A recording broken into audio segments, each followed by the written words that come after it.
So today we are on location at the Saskatoon Zoo, a very exciting day at the zoo. A couple of the residents now have names, now joined by John Moran, who's had a name for a long time, John has.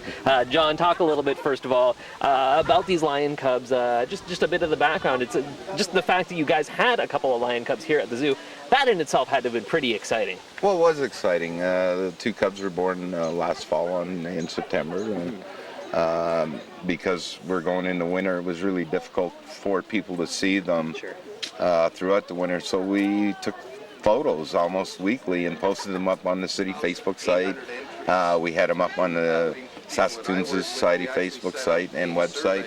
So a lot of the population were actually able to follow their growth and as they matured, and we first started putting them outside in the snow and when we had warm enough days and stuff. And then as we started mixing them with the male this spring, we're doing the same. So we ended up with, I think, 150 photos out on that site. But it's really neat because you could see them from their birth at 1.5 kilos to their almost to their current weight at about 45 kilos in 9 months, and it's pretty spectacular. Yeah, absolutely. It is spectacular. It was fun watching them develop. As we said off the top, though, the one thing they didn't have was names, and you decided to have a bit of a contest. Talk a little bit about that and the response that you got. And I mean, the number of entries you got was amazing. It was amazing. We really wanted to engage the population of Saskatoon in naming these animals. And I had anticipated, we would get 700, 800 entries. Well, we had 800 entries in the first 3 days. Wow. And we ended up with right around 2,800 entries. And I actually read every one of them. Wow, that's a task in itself. Yes, it was. So how did you narrow it down to get towards that final candidate? Well, I first, by weeding out, there was a number of names that just weren't suitable. Sure. And I can give you examples. Mm-hmm. If you can say them on television, sure, go ahead. No, I can definitely say them on television. Yeah.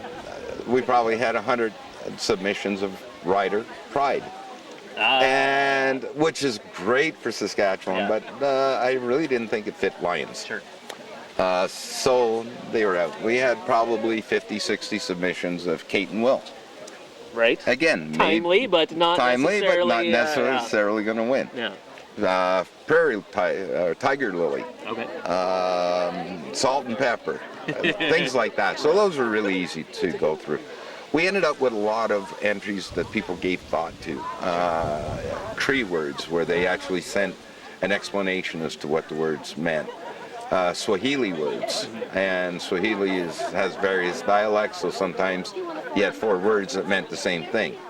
And those were the ones that, because there was a little bit more work put into them, those are the ones that I kind of kept out for consideration. So we narrowed it down to about 40 entries. And of course the difficult part was that it had to be both a male and a female name. Right. So we had some entries that had a really good female name, but a poor male name, that we discounted. And vice versa, we had great male names with poor female names. So getting it down to 40, then of course I had to look at it and say, I really didn't want to be the sole person making this decision. So I conscripted the aid of board members from the Saskatoon Zoo Society, from the Saskatoon Zoo Foundation, some of our keepers, and people from Potash. So we really made it relatively open, where nobody would know what anybody else voted on. Mm-hmm. And when the results were tabulated in our survey, it was an online survey that we sent out, the winner was Nathan and Shadow. And a great story behind those names. We'll hear a little bit more specifically about that coming up in the show. But remarkable young man. You said it in your remarks. The way he came up with these names.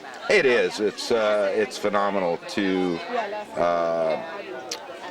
have come up with the names, to find a way to honor his cousin, who passed away 2 years ago from cancer. It is phenomenal. It's a compassionate, compelling story.